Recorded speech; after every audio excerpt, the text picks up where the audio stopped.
Lord Jesus. எங்களுக்கு மறுபடியுமாக நாங்கள் ஆராதனைகள் கடந்து செல்வோம். செய்தி கடந்து செல்வதற்கு முன்பாக ஒரு பாடலை பாடி ஆராதிச்சு அவர் எங்களுக்காக அடிக்கப்பட்டபடியா இந்த பெரிதான ரட்சிப்பு வந்தது. ஆமென். உம்மை நம்பி உம் பாதம் ஓடோடி வந்தேன் இயேசுவையா. உம்மை நம்பி உம் பாதம் ஓடோடி வந்தேன் இயேசுவையா.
நன்றி ராஜாவே, நாங்கள் உங்களுடைய வார்த்தையை கேட்க போகிறோம், ஆராய போகிறோம். நிறங்களோடு பேசும்படி ஆக்கப்படுகிறோம். இயேசுவின் நாமத்தில் பிதாவே, ஆமென். இன்றைக்கு நாங்கள் பார்ப்போம், ஆசீர்வாதத்தை சுதந்திரிப்பது எப்படி என்று சொல்லி நாங்கள் கிட்டத்தட்ட 4வது வாரம் நாங்கள் பார்க்கிறோம். அல்லேலூயா. இன்றைக்கு பார்ப்போம் ஆசீர்வாத வாய்க்கால்கள். நாங்கள் ஆசீர்வாதத்தோடு சுதந்திரித்துக் கொள்வதற்கு எங்களுக்குள்ள ஆசீர்வாத வாய்க்காலை குறித்து நாங்க பார்ப்போம். ஆசீர்வாதங்களை சுதந்திரிப்பது எப்படி என்று பார்த்து வருகிறோம். ஆசீர்வாதிக்கிறவரை பார்த்தோம், எங்களுக்காக வைக்கப்பட்ட ஆசீர்வாதங்களை பார்த்தோம், ஆசீர்வாத நிபந்தனைகளை பார்த்தோம். யார் ஆசீர்வதிக்கிறது? அல்லேலூயா. எங்களுக்காக வைக்கப்பட்ட ஆசீர்வாதங்கள் என்ன? எங்களுக்கு என்ன ஆசீர்வாதம் வைக்கணும் தெரியாம நாங்க கேட்க முடியாது. அதனால பார்த்தா எங்களுக்காக வைக்கிற ஆசீர்வாதத்தை பார்த்தோம். ஆசீர்வாத நிபந்தனைகள், நாங்க அதை பெற்றுக்கொள்வதற்கு என்ன நிபந்தனை தேவன் வச்சிருக்கிறார் அதை குறித்து பார்த்தோம். இன்றைக்கு நாங்க ஆசீர்வாத வாய்க்காலிகளை நாங்க பார்க்க போறோம். யோசபாத் ராஜா யுத்தத்துக்கு போன போது குடிப்பதற்கு தண்ணீர் இல்ல. அது ஒரு வனாந்தரமா இருந்தது. எலிசா வரவழைக்கப்படுகிறார். அல்லேலூயா. வாய்க்கால்கள் வெட்டப்படுகிறது. மழையும் இல்லாமல் காற்றும் இல்லாமல் வாய்க்கால்கள் தண்ணீரால் நிரப்பப்பட்டது.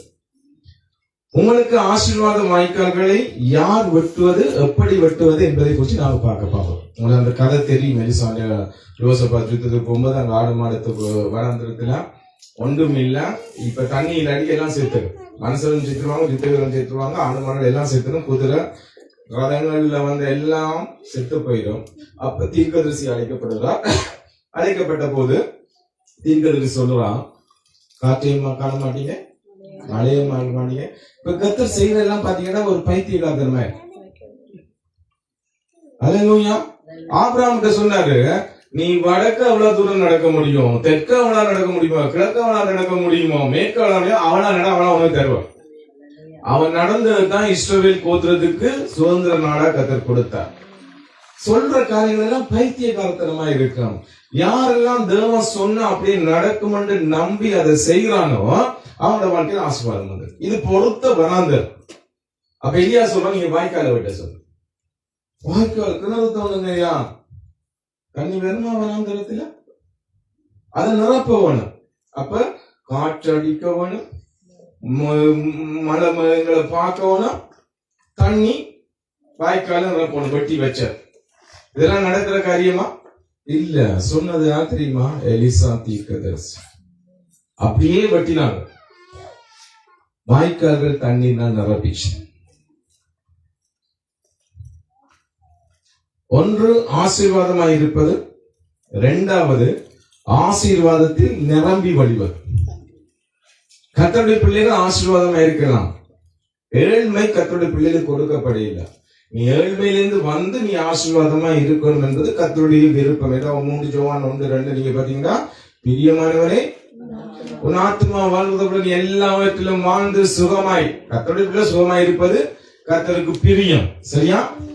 ஆகவே நாங்க ஆசீர்வாதமாய் இருக்கிறது போது செழிப்பா இருக்கிறது போது.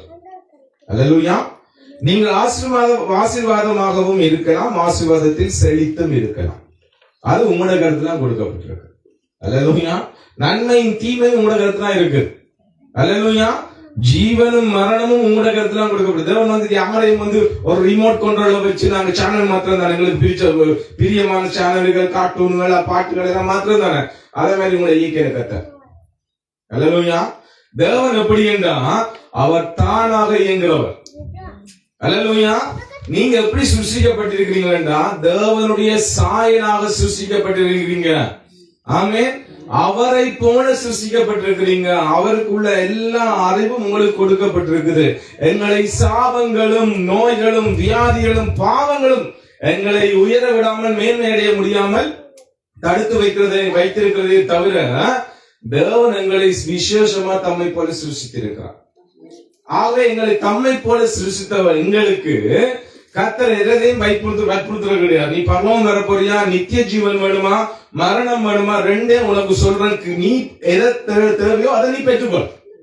நீ அதை சூஸ் பண்ணு, நீ அதை தெரிவு செய். நீ என்னத்தை தெரிவு செய்யறோ அதை நான் ஆசீர்வதிப்பான். நீ மரண வாழ்க்கையை தெரிவு செய்தா அதுக்குரியவன் உனக்கு வருவான். அல்லேலூயா. நீ பாவ வாழ்க்கையை தெரிவு செய்தா அதுக்குரியவன் உன்னை மேற்கொள்வான். பாவத்தின் சம்பளம் என்ன? மரணம். ஆமென். நீ பரிசுத்த வாழ்க்கையை தெரிவு செய்தா தேவன் எவ்வளவு நாளைக்கு உயிரோடு இருக்கிறாரோ. தேவன் ஆதி அந்தம் இல்லாதவர், தொடக்கம் கிடையாது, முடிவும் கிடையாது. அதே மாதிரி மனுஷனுக்கும் தொடக்கம் இருக்குது, முடிவும் இல்லை. அவர் தொடக்கமும் முடிவும் இல்லாதவர். எங்களுக்கு தொடக்கம் இருக்குது. என்னை உண்டாக்கினவர் கர்த்தர். அல்லேலூயா. ஆனா முடிவில்லை. நான் மறிச்ச பிறகும் நான் முடியாது. இந்த சரீரம் தான் அழிக்கப்படும். அது மண்ணிலிருந்து வந்தபடியா என்னுடைய இருக்கிற உள்ளான மனுஷன் வெளியில போயிட்டான்டா இந்த சரீரம் அழுக வலிக்கிட்டு, நார வலிக்கிட்டு, புழுக்கள். நாங்க என்னதான் மேக்கப் போட்டு வச்சிருந்தாலும் புழு வந்து. அல்லேலூயா. இந்த சரீரத்தின் அமைப்பு அவ்வளவுதான். ஆனா மனுஷனுக்கு நித்தியம். இந்த நித்தியத்துல உனக்கு ஜீவன் வேணுமா, மரணம் வேணுமா? மரணம் என்பது பிசாசுக்காக உண்டாக்கப்பட்டது. அக்னியும் கந்தகம் எரிகிற என்ன நரக கடல். நமக்கு இந்த வெக்க எத்தனை டிகிரி இன்றைக்கு? 30. விசிறி தேவை. அல்லேலூயா. உண்மையா இல்லையா? அக்னி கந்தகம் கைய வச்சா அப்படியே கரைஞ்சு போயிரு கந்தகம். ஆனா அங்க உங்களை போட போறது நீங்க உலகத்துல மறிச்ச பிறகு சரீரம் இருக்காது. இருக்கிறது என்ன? உள்ளான மனுஷன், ஆவிக்குரிய மனுஷன். அது ஆவி, அது சாகாது. அதுல வேதனை அனுபவிக்கும். எப்ப வரைக்கும்? நியாயத்திற்கு வரைக்கும் பாதாளம். அல்லேலூயா. நியாயத்திற்கு கூட அக்கினியும் கந்தம் எரிகிற நரக கடல். பிசாசு அங்க கத்தரப்படுவார். அதோடு பிசாசை யார் வழிபட்டாங்களோ, யார் பிசாசு பின் பண்ணாங்களோ அவங்களெல்லாம் அங்கதான் போவாங்க. எப்ப வரைக்கும்? நித்திய காலமாய். தேவன் எவ்வளவு காலத்துக்கு இருப்பாங்க அவ்வளவு காலத்துக்கு இவன் தண்டனை அனுபவிச்சதே ஆகணும். ஆகவே நாங்க ஆசீர்வாதமா இருக்கணும். அல்லேலூயா. நீ மரணத்தை தெரிவு செய்தா உங்களோட வாழ்க்கை ஒரு 100 வயசு இருக்குமா? ஒரு 90 தாண்டினால யாராவது உதவி செய்யாம எங்கேயும் போக முடியும். பல காலத்தாக்கள் இருக்கிறாங்க. சிலோட 100 வயசு வரைக்கும் நடந்தது இருக்கிறாங்க. நமக்கு 60 வயசுலயே என்ன செய்யுது? இடுப்புக்க பிடிக்குது, முதுகுக்க பிடிக்குது, வாழ்வு இருக்கலாம் பிடிக்க. அல்லேலூயா. கொஞ்ச கால வாழ்க்கை. இந்த மனுஷனுடைய வாழ்க்கையை குறித்து சொல்லும் போது புல்லின் பூ இன்றைக்கு பூத்து நாளைக்கு அது செத்துடும். அவ்வளவுதான். அடுத்தது புகை. வானத்துல பார்க்கலாம், புகை பார்க்கலாம், கொஞ்ச நேரத்தை கடந்து போயிடும். அவ்வளவுதான் மனுஷனுடைய வாழ்க்கை. ஆனா நித்தியத்தை சுதந்திரிக்கும்படியாகத்தான் இயேசு மறுபடியும் இங்க உங்களுக்கு சொன்னார். நானே வழியும் சத்தியமும் ஜீவனுமா இருக்கிறேன். ஜோவா 4:14 என்னை இல்லாமல் யாரும் பிதாவுக்கு வர முடியாது. பிதா அங்க இருக்கிற பரலோகத்தில் இருக்கிற அங்க வர முடியாது. ஒரே வழி இயேசு. இதுவரைக்கும் 35,000 தெய்வ வழிபாடுகள் தோன்றி மறைஞ்சிருக்குது. எந்த ஒரு தெய்வமும் பரலோகத்துக்கு போற வழியை சொல்லவே இல்லை. அல்லேலூயா. எந்த தெய்வமும் எந்த வேதமும் அல்லேலூயா பாகாலும் சொல்ல இல்லை. தெரியுமா? பாகால் தான் மழையை கொடுப்பான் என்று நம்பினாங்க. பத்தாவது கர்த்தருடைய ஜனம் போய் நம்பிச்சு பாகாலுக்கு வழிபாடு செய்துச்சு. அது வெஜிடேரியன் கடவுள். ஏன் தெரியுமா? அது விவசாய கடவுள். ஆனா அதுக்கு என்ன பலி தெரியுமா வேணும்? நிர்வாணம், விபச்சாரம், உயிர் பலி, நரபலி.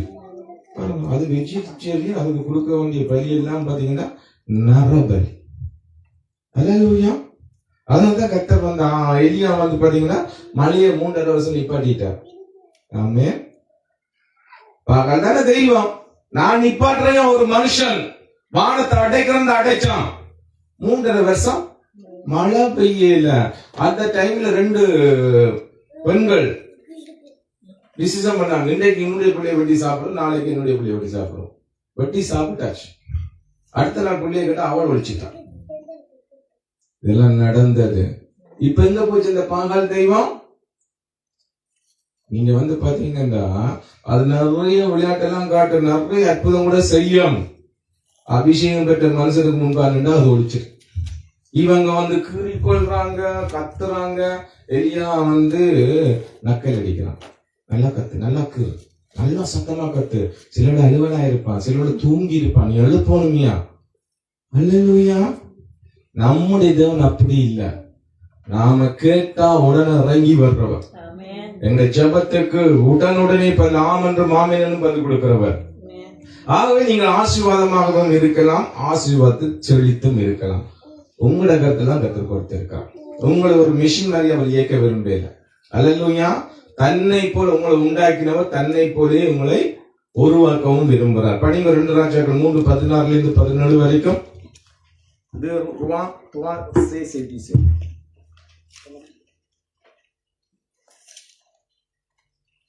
en effet, voici ce que dit l'Éternel, posez des fausses épouses dans cette vallée. En effet, voici ce que dit l'Éternel, vous n'apercevrez pas de vent et vous ne verrez pas de pluie, mais cette vallée se remplira d'eau et vous boirez, vous, vos troupeaux et votre bétail. இங்க 2 ராஜாக்கள் 3:16-17 சொல்லுது, அவன் கர்த்தர் உரைக்கிறது என்னவென்றால், அதாவது எலியா சொல்லுறான், இந்த பள்ளத்தாக்கள் எல்லாம் எங்கும் வாய்க்கால்களை வெட்டுங்கள், நீங்கள் காற்றையும் காண மாட்டீர்கள், மழையையும் காண மாட்டீர்கள், ஆனாலும் நீங்களும் உங்கள் ஆடு மாடுகளும் உங்கள் மிருக ஜீவன்களும் குடிக்கும் படிக்கு இந்த பள்ளத்தாக்கு தண்ணீரால் நிரப்பப்படும் என்று கர்த்தர் சொல்லுகிறார். அல்லேலூயா. மழையும் இல்ல, தண்ணீரும் இல்ல, ஆனா காற்றும் இல்ல, ஆனா தண்ணீர்னால நிறைக்கப்பட்டது. இது பாத்தீங்கன்னா இது ஆசீர்வாதம். நாங்க வறண்டு போய் இருக்கிறோமா? எங்களுக்கு ஆசீர்வாதம் தேவை, தண்ணி வேணும். அல்லேலூயா. தண்ணி ஆசீர்வாதத்துக்கு அடையாளம். அவங்களோட தேவைகள் சந்திக்கப்படணும். இப்போ ஒரு பொருத்த தேவையில இருக்கிறாங்க, அங்க சந்திக்கப்பட்டுச்சு. அடுத்தது பாத்தீங்கன்னா நீதிமொழிகள் 5:16 Proverbs 5 அங்க சொல்லுது, உன் ஊற்றுக்கள் வெளியிலும் உன் வாய்க்கால்கள் வீதிகளிலும் பாய்வதாக. அல்லேலூயா. இப்ப எனக்குரிய ஆசீர்வாதம் வேணும். அல்லேலூயா. என்னுடைய ஆசீர்வாதம் வழிஞ்சு போகுவன். இப்ப நான் இந்த வீடு கட்டிக்க, முதல் கான்ட்ராக்டருக்கு கொடுத்தான், அவன் ஒரு எவாஞ்சலிஸ்ட் ஃபயர் கட்டி பிடிச்சான், 50 ஏக்கர் ஓடி போட்டான். அல்லேலூயா. வெளியில என்ன சொல்றாங்க? நாம திண்டாடி கொண்டு இருக்கிறோம். வெளியில என்ன சொல்றாங்க? ஒருத்தர் நல்ல வீடு கட்டுறான், காணி வாங்கி செம்ம காசு வச்சிருக்காங்க போல. அதை எங்க தங்கச்சிட்டே சொல்லியிருக்கணும், சொல்லிருக்கேன் எங்க அண்ணா தான். அல்லேலூயா. நாங்களும் என்ன போராடுறோம், கத்துறோம், ஓடினா இப்ப வரைக்கும் இல்ல காசு. அல்லேலூயா. நம்முடைய தேவன் பெரியவர். அல்லேலூயா. எங்களுடைய பார்க்கிறவர்கள் எங்களுடைய ஆசீர்வாதத்தை மற்றவன் சொல்ல, எப்படி பாய்வா நாங்க வட்டிக்கு மேல வட்டி வாங்குறோம், செட்டு போடுறோம், நிக்க மாட்டேங்குது. நமக்கு கர்த்தர் கொடுத்தது அப்படியே நிக்கும். உலகத்துல உணவு காய்ச்சல் எல்லாம் பாக்கெட் எல்லாம் ஓட்ட, நமக்கு இங்க வர்றது அப்படியே நிக்கும். அல்லேலூயா. எங்களுக்கு ஒரு ஆசீர்வாதம், எங்களுக்குரிய ஆசீர்வாதம் இருக்குது. மற்றொன்று செழித்து இருக்கிறது. அல்லேலூயா. நாங்க செழிச்சு இருந்தா தான் மற்றவர்களுக்கு கொடுக்க முடியும். அல்லேலூயா. கர்த்தர் உங்களுக்கு கொடுக்கிற ஆகாரத்தை நீங்க யார் சாப்பிடணும்? நீங்க சாப்பிடணும். அல்லேலூயா. நீங்க சாப்பிடாம, ஐயோ நான் எவ்வளவு மேல பயங்கர இறக்கம் உள்ளவன் பணம் கொடுத்து போட்டு நீங்க பட்டினியில இருந்து வைங்க, பட்டினி கிடைக்காத வியாதி. கர்த்தாவே நான் உனக்காக தானே இந்த வேளையில சந்திச்சேன், கர்த்தாவே எனக்கு வியாதி குணமாக்க மாட்டேன். அல்லேலூயா. ஏன்? கர்த்தர் உன்னை போசிச்சா உன்னை போசிக்கவும். அல்லேலூயா. உனக்கு கொடுக்கிறது உனக்குரியது. நான் செழித்திருக்கும் போது மற்றாக்களை சந்திக்கவும், உன்னிட்ட இருந்து கொடுக்கவும். அல்லேலூயா. எனக்கே திண்டாட்டம் அப்பா. உங்களுக்கு பிள்ளை கூடியதை நீங்க இன்னொரு பிள்ளை கொடுக்க முடியுமா? முதலாவது உன்னுடைய பிள்ளை உனக்கு கொடுக்கப்பட்ட பிள்ளையே போஷிக்க வேணும். என்ன சொல்றேனே புரிஞ்சு கொள்றபடியா நான் அடிக்கடி செய்கிற சபையில செய்கிற காரியம். இப்ப எனக்கு ஒரு காசு கொடுக்கப்படுது கவர்மெண்ட், எதுக்கு? நான் சாப்பிடும்படியா, நான் தங்கும்படியா ஒரு காசு கொடுக்கப்படுது. நாங்க என்ன செய்யறோம்? நாங்க தங்குறதுக்கு அதை ஜூஸ் பண்ண மாட்டோம், சாப்பிடறதுக்கும் பெருசா ஜூஸ் பண்ண மாட்டோம். நாங்க யாரோடு 10ஓடு 11 ஒரு ரூமுக்கு இடிஞ்சு கொண்டு கிடக்கும். உண்மையா இல்லையா? இடிச்சு கொண்டு கண்டு கர்த்தர் உன்னை ஆசீர்வதிச்சிருக்கிறார். அதை உனக்கு யூஸ் பண்ணாட்டிக்கு உன்னோட காசு திருப்பி தர மாட்டாங்க. இதை இடிச்சு பிடிச்சு கொண்டு காசை மிச்சம் பிடிச்சு நாங்க ஊருக்கு அனுப்போம். அல்லேலூயா. ஏதாவது தேவைக்கு செய்வோம், அந்த தேவை நாசமா போய் நிக்கும். இல்லாட்டி நான் மிச்சம் பிடிக்க முடியாது, எவனாட்டு அது கடனை வாங்கி அங்க அனுப்பி போட்டு நான் தொடர்ந்து நான் மிச்சத்திலேயே இருப்பேன். வந்தது போனதெல்லாம் திண்டு ஏப்பமிட்டு மோட்டர் சைக்கிளை முறுக்கி கொண்டு. அல்லேலூயா. நாங்க டிக்கெட் எடுக்காமல் சில கர்த்தருடைய பிள்ளைங்க, அது கர்த்தருடைய பிள்ளையா இருக்க முடியாது, களவா போ. சரியா? ஒரு காசு அனுப்பி அது மோட்டர் சைக்கிள் சுத்த விட்டுட்டு நிக்கும், ஆட்டோ வெயிட்டிங்ல நிக்கும். ஆமே. இதுக்கெல்லாம் கத்த தரவே மாட்டேன். நல்லா விளைக்கும். நீ உண்மையா இருந்து உனக்கு கொடுக்கிறத நீ உனக்கு யூஸ் பண்ணி செழித்திருக்கும்படி நீ விரும்பினா கத்தர் கொடுத்த இந்த வசனம் சொல்லுது, உன் ஊற்றுக்கள் வெளியிலும் உன் வாய்க்கால்கள் வீதிகளிலும் பாய்வதாக. அல்லேலூயா. அவங்க உனக்கு கொடுக்கறத நீ சரியா பண்படுத்தாட்டிக்கு நீ என்னதான் அழுதுகிறோம்னா கத்தர் கேட்க மாட்டேன். ஏன்னா நாங்கள் நிபந்தனையில பார்த்தோம், நீங்கள் ஆசீர்வாதமா இருப்பதற்கு தசவாம் காணிகளில் வஞ்சிக்காமல் கொடுக்கவும், நீங்கள் செழிப்பா இருக்க வேண்டுமானால் ஊழியங்கள் மிஷன் ஊழியங்களை தாங்க வேண்டும். அப்போதுதான் செழிப்பாய் மற்றவர்கள் பார்க்கக்கூடியதாக உங்களுடைய ஆசீர்வாதம் வீதிகளை நோக்கி வரும். அதாவது மற்றவர்கள் பேசக்கூடியதாக ஆசீர்வாதம் பெருகும். நீங்கள் யாரிடம் உங்களுடைய தேவைகளுக்காக கை நீட்ட மாட்டீங்க. அல்லேலூயா. நான் யாரு என்னுடைய தேவைக்காக நான் கை நீட்டினா என்னுடைய தகப்பன் யாரு? இல்ல மற்றவங்க கை நீட்டினா என்னுடைய தகப்பன் யாரு? வசதி இல்லாத பிச்சைக்காரன் தான் இருக்கும். எனக்கு தகப்பன் வாங்க முடியாது தாங்க. ஆனா என்னுடைய தேவன் யாரு? ஐஸ்வர்ய சம்பந்தன். அல்லேலூயா. என்னுடைய தேவன் ஐஸ்வர்ய சம்பந்தனா, என்னுடைய தகப்பன் பெரியவரா இருக்கிறபடியா நான் கை நீட்டவே விரும்ப மாட்டேன். அல்லேலூயா. என்னுடைய தகப்பனை நான் இன்சல்ட் பண்றேன், அதனால நீட்ட மாட்டேன். இதுவரைக்கும் நான் ஒரு சென்டியும் யார்டையும் கடன் வாங்கினதே கிடையாது. 50 நேரத்தை எடுத்துட்டு ஓடிட்டான். அடுத்தது என்ன செய்யறேன்னு தெரியாது. யார்த்தையும் கடன் வாங்கல. அல்லேலூயா. என்னுடைய கரங்களை கர்த்தர் ஆசீர்வதிச்சார். வட்டிக்கு வாங்கல, யார்கிட்டையும் வாங்கல, ஒரு சென்டிங் கூட. அல்லேலூயா. அதான் நம்முடைய தேவன். நீங்கள் யாரிடம் உங்களுடைய தேவைகளுக்காக கை நீட்ட மாட்டீங்க, கை நீட்ட கூடாது. நீங்கள் மற்றவர்களுக்கு உதவுவீங்க. ஏன்னா நான் எங்க தகப்பன் ஐஸ்வர்யவான், நான் உதவ முடியும். ஆமென். திரியாக தேவன் சகலவித ஆசீர்வாதங்களுக்கும் ஊற்றானவர். இந்த ஊற்று ஒரு நாளும் வெட்டினதில்லை. ஆசீர்வாதம் வெள்ளம் போல அவரிடமிருந்து புறப்பட்டு வந்து செழிக்க செய்கிறது. இந்த ஆசீர்வாத ஊற்றிலிருந்து ஆசீர்வாதங்களை கொண்டு வரும் நதிகள் ஏராளம் உண்டு. எவரும் இந்த நதியில் வந்து பருகி பலனடையலாம். அவரிடத்தில் பச்சை பாதம் கிடையாது. இந்த ஆசீர்வாத நதிகள் பல வாய்க்கால்களாக பிரிந்து உங்களை நோக்கி ஆசீர்வதிக்க வருகிறது. நீங்கள் இந்த வாய்க்கால்களை அடையாளம் காண வேண்டும். தூர் எடுத்து அதை ஆழமாக்கி ஏராளமான ஆசீர்வாத வெள்ளங்களை உங்களுக்காக பயன்படுத்திக் கொள்ள வேண்டும். உங்கள் தேவைகள் மட்டுமல்ல, உங்கள் சின்னஞ்சிறு விருப்பங்களை கூட அவைகள் திருப்தியாக்கும். முதலாவது கர்த்தருடைய வசனம். தேவனுடைய ஆசீர்வாதங்கள் அத்தனைக்கும் அவரது வசனம் அஸ்திபாரமாய் இருக்கிறது. ஆவிக்குரிய ஆசீர்வாதமும் சரீர ஆசீர்வாதமும் பொருளாதார செழிப்பும் குடும்ப ஆசீர்வாதம் அவரது வசனத்தின் மூலமாகவே கிடைக்கிறது. தேவ வசனத்தால் நிறைந்த வாழ்க்கை ஆசீர்வாத பஞ்சம் இல்ல. உங்களோட வாழ்க்கையில தேவ வசனம் நிறைஞ்சிருந்தா ஆசீர்வாதத்துக்கு பஞ்சம் இல்லை. அதனால தான் வேதம் படின்னு சொல்லுவோம். அல்லேலூயா. நிறைய பேர் வேதம் படிக்க முடியாது. டெலிபோன் நோண்டி கொண்டிருக்கிறது சாபம். அல்லேலூயா. டெலிபோன் நோன்ற அந்த வாழ்க்கையில படிப்பு சரியா வராது, சாபம் தான் வரும். நீங்க ஆசீர்வாதத்தை சுதந்திரிக்கணும்டா முதலாவது வசனத்தினால் நிறைஞ்சிருக்கணும். அதான் ஜூட்டுக்கு வந்து பாத்தீங்கன்னா ஒவ்வொருகளையும் ஒரு வசனம் பாடமாக்கி கொண்டு வரணும்னு சொல்றோம். அதுல நிறைய பேர் பாடமாக்கி விருப்பம் இல்ல. எப்படி உனக்கு படிப்பு வரும், எப்படி ஆசீர்வாதம் வரும்? ஏனென்றா கர்த்தருடைய பிள்ளைகளுக்கு வசனத்திலிருந்து ஆசீர்வாதம் வருகிறது. ஆகவே எந்த அளவுக்கு வேத வசனம் உங்களை ஆட்சி செய்கிறதோ அந்த அளவுக்கு நீங்கள் அவருடைய ஆசீர்வாதத்தால் நிரம்பி இருப்பீங்க. கர்த்தருடைய வசனத்தை தியானிக்கும் போது ரட்சிப்பு வருகிறது. அதே வசனத்தால் தான் ரட்சிக்கப்பட்ட விசுவாசிகள் வேகமாய் வளருகிறார்கள். திருவசனமாகிய கலங்கம் இல்லாத ஞானப்பாலாய் எங்களை வளர்க்கிறது. வளர்ந்து வருகிற விசுவாசிகளுக்கு அதே கர்த்தருடைய வசனம் போஜனமாய் மாறிவிடுகிறது. அல்லேலூயா.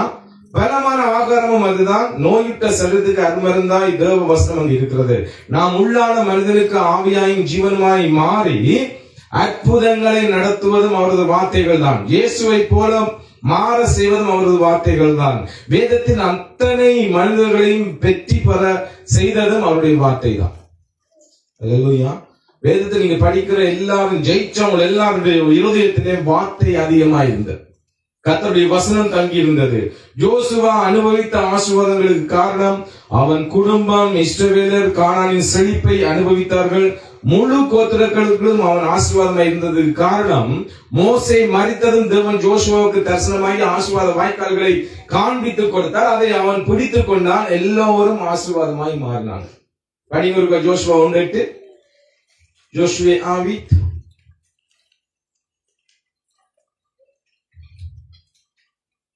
Celui que la loi ne s'éloigne pas de toi, le jour et la nuit, pour conduire avec tout le peuple conformément à tout ce qu'il est écrit, car c'est alors que tu auras du succès de tes activités, c'est alors que tu réussiras.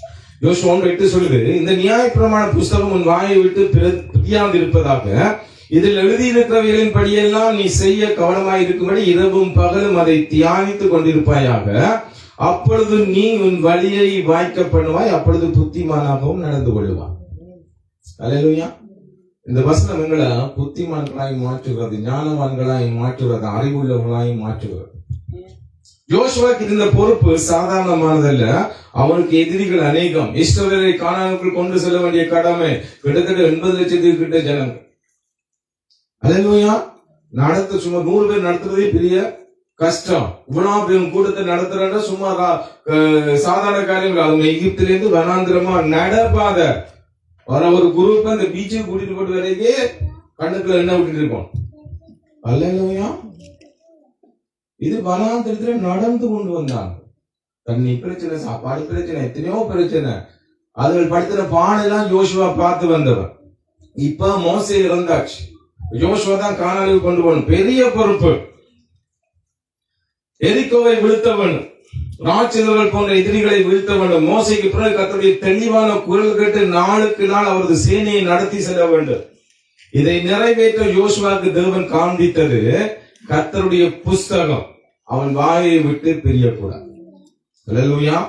அதையே அவன் இரவு பகலாக தியானிக்க வேண்டும். எழுதியிருக்கிறவைகளை எல்லாம் செய்ய கவனமாய் இருக்க வேண்டும். அவ்வளவுதான்.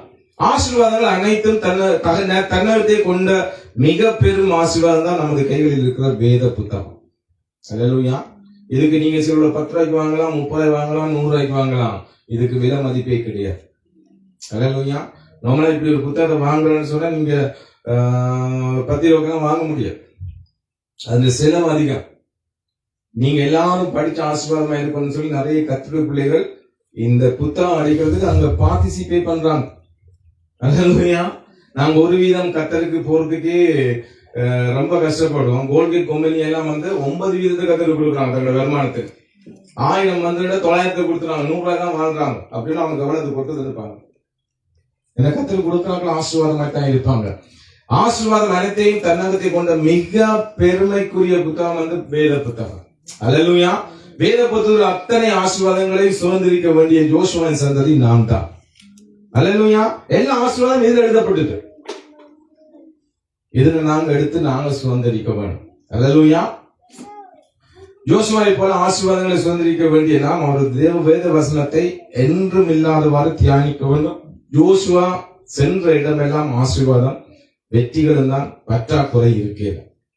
சகல மனிதர்களுக்கு முன்பாகவும் கர்த்தர் அவனை கனம் பண்ணினார்.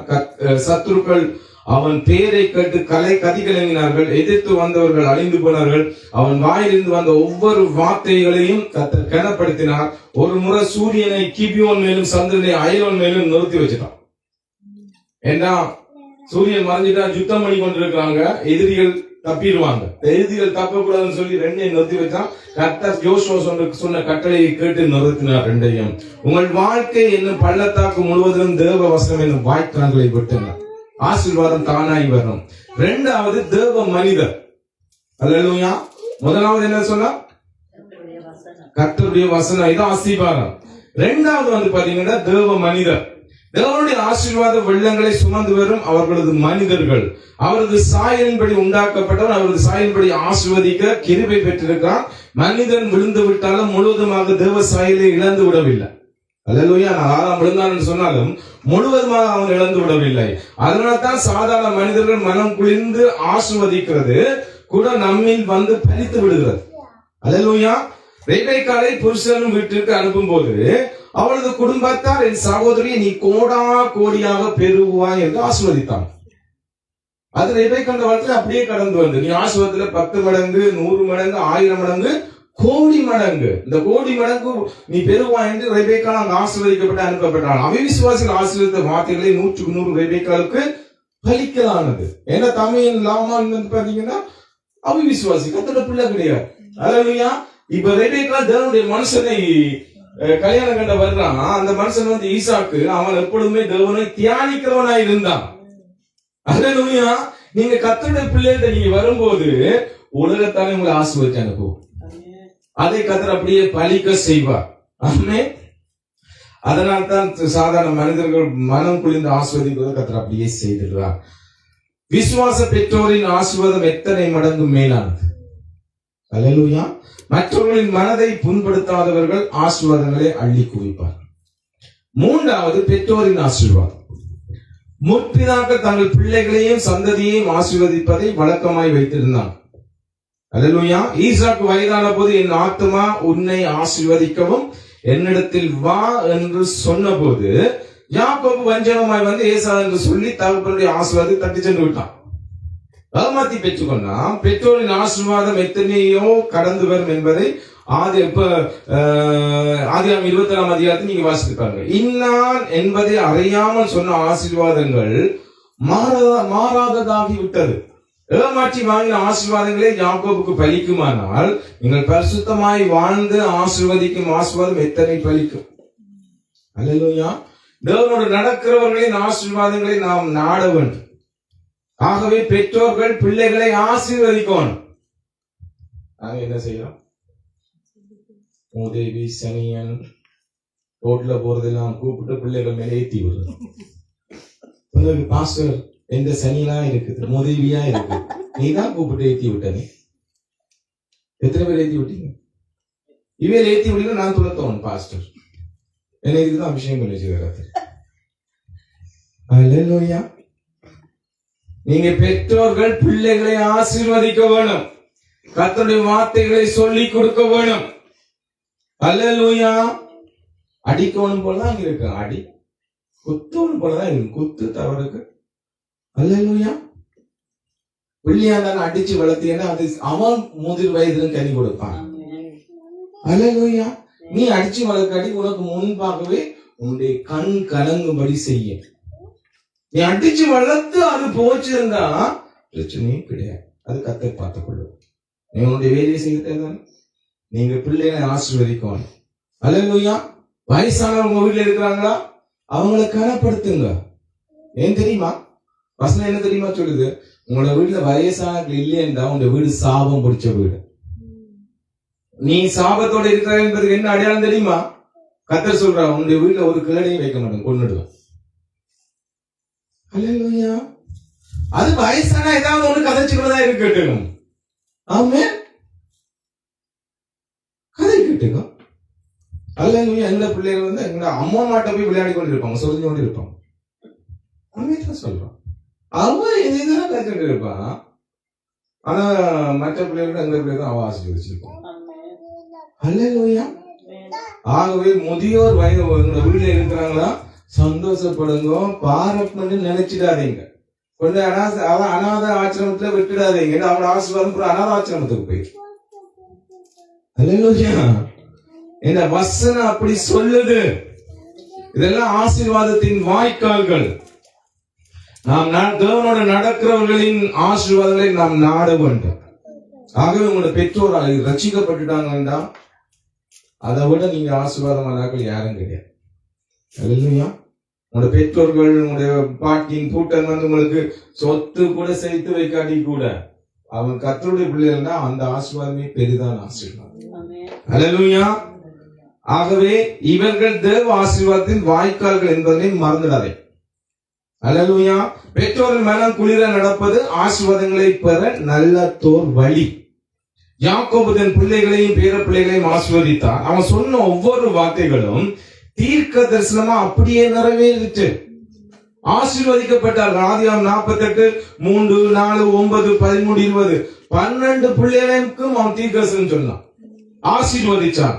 பிள்ளைகளே கர்த்தருக்கு கீழ்ப்படிங்கள், இது நியாயம் என்று எபேசியர் 6:1-3 வரைக்கும் சொல்லுது. அதுல ஒரு ஆசீர்வாதம் தான், யூதாவின் செங்கோல் சமாதான கர்த்தர் வரும் வரைக்கும் அவனை விட்டு நீங்காது. அல்லேலூயா. யார் இந்த யூதாவின் செங்கோல்? இயேசு கிறிஸ்து. அது யாருக்கு சொன்ன தீர்க்க தரிசனம்? ஆசீர்வாதம் தன் மகனான யூதாவுக்கு சொல்லப்பட்ட ஆசீர்வாதம். அல்லேலூயா. இப்ப இவங்க பண்ண தவறுகளால ராஜ்யம் போய் சிதறப்பட்டு எங்க போனாங்கன்னே தெரியல.